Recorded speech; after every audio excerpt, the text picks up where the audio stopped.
ఆగనిగలం ప్రజాబలం AR5 news కి స్వాగతం. అశ్వనాథపేట MLA camp కార్యాలయంలో బుధవారం ప్రజాపాలన దినోత్సవ వేడుకలను ఘనంగా నిర్వహించారు.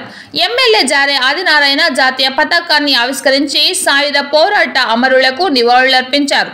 ఈ సందర్భంగా ఎమ్మెల్యే మాట్లాడుతూ ప్రజాపాలన దినోత్సవం సందర్భంగా ప్రజలందరికీ హృదయపూర్వక శుభాకాంక్షలు తెలుపుతూ ప్రజాపాలన పారదర్శక పాలనతో సమాజంలో అన్ని వర్గాలకు స్వేచ్ఛ, సామాజిక న్యాయం, సమాన అవకాశాలు అందించాలనే లక్ష్యంతో ముఖ్యమంత్రి రేవంత్ రెడ్డి నేతృత్వంలో కాంగ్రెస్ ప్రభుత్వం ప్రజలతో కలిసి పనిచేస్తోందని, ప్రతి పథకం, ప్రతి నిర్ణయం ప్రజల మేలు కోసం పారదర్శకంగా అమలు చేస్తోందని, ప్రభుత్వం ప్రజల సంక్షేమానికి అధిక ప్రాధాన్యత ఇస్తోందని, తెలంగాణ ప్రజా పాలన దినోత్సవ స్ఫూర్తితో నిరంతర ప్రజా శ్రేయస్సే లక్ష్యంగా అవిశ్రాంతంగా పాటుపడుతున్న తెలంగాణ ప్రభుత్వానికి ప్రజలంతా అండగా నిలవాలని వారు కోరారు.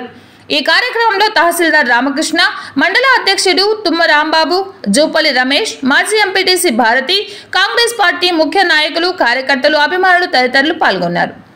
AR5 న్యూస్ రిపోర్టర్ కొత్తగూడెం జిల్లా ఇన్ఛార్జ్ నార్లపాటి సుబ్బారావు. అభివృద్ధి కార్యక్రమాలు, సంక్షేమ పథకాలు కూడా ఈరోజు మిన్నంటే విధంగా ఈరోజు ఉన్నాయి.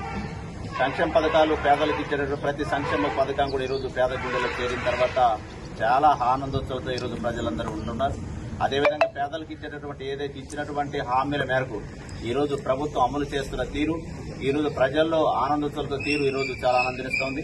కాబట్టి ఈరోజు ప్రజాపాలన దినోత్సవానికి విచ్చేసినటువంటి మీ అందరికీ కూడా మరొకసారి పేరు పేరున ప్రత్యేకంగా ధన్యవాదాలు తెలియజేస్తా ఉన్నాను.